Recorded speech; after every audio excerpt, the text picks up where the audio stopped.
Hello. In this video, I'm going to introduce the concept of usability. This image is called The Coffee Pot for Masochists by French artist Jacques Carimont, and please excuse my poor French pronunciation. In any case, it's not a very usable object, is it? Let's look at a brief history of the field of usability.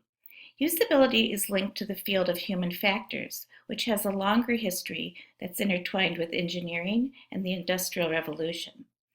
Usability really evolved later and was associated mostly with software, as you can see by the dates listed on the slide. The term usability wasn't really used until the 1990s. Jacob Nielsen's book, Usability Engineering, is considered an important turning point.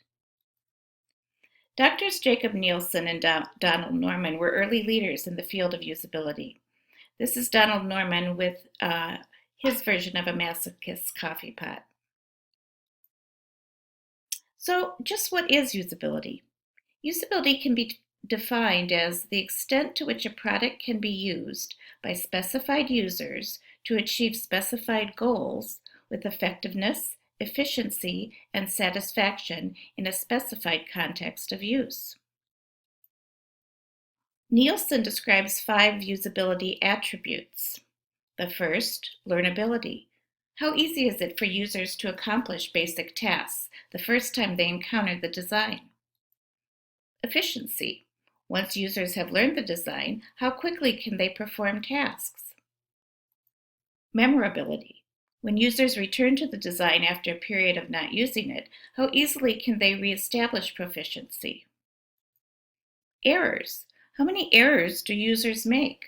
How severe are these errors, and how easily can they recover from the errors? And satisfaction. How pleasant is it to use the design? Note that the focus is on the user, not on the product. Nielsen suggests that usability is measured relative to certain users and certain tasks. He also stresses that knowing the user is critical in creating a usable design. User characteristics you might explore might be their experience with the system. Are they a novice or an experienced user?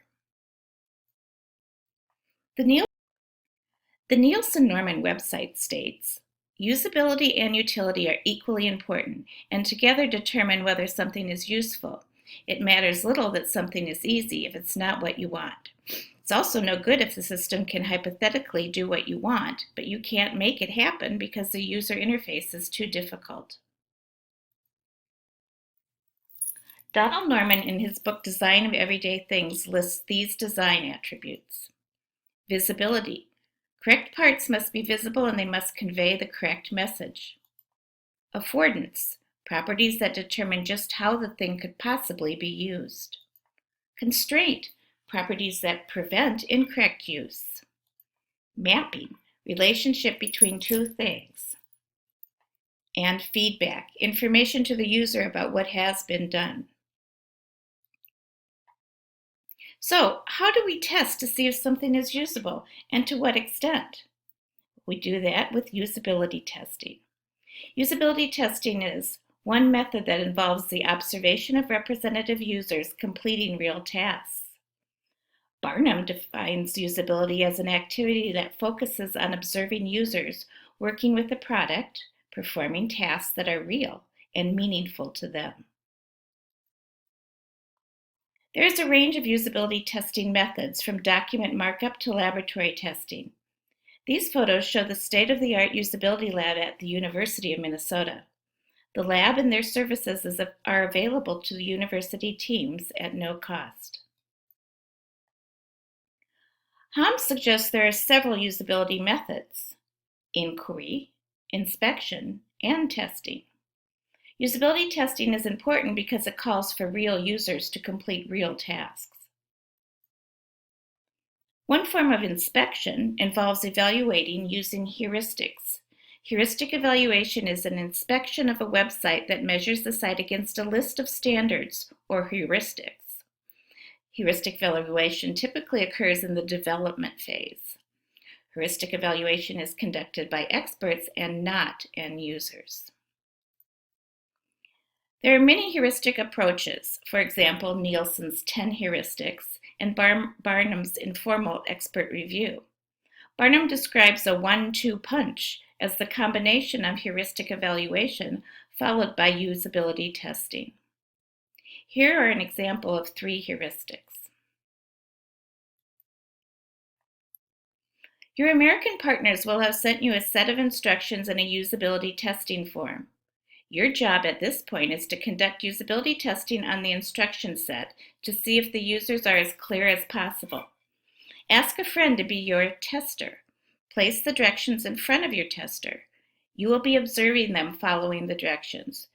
You are not allowed to answer any questions or give any direction to the tester. Just observe them, take notes, and make sure to do the measurements your usability form is asking for. For example, you might need to record the time it takes the tester to complete the instructions. When conducting usability testing with a person, versus, for example, doing a heuristic evaluation, you are conducting human subject research. You must be sensitive to the volunteer tester.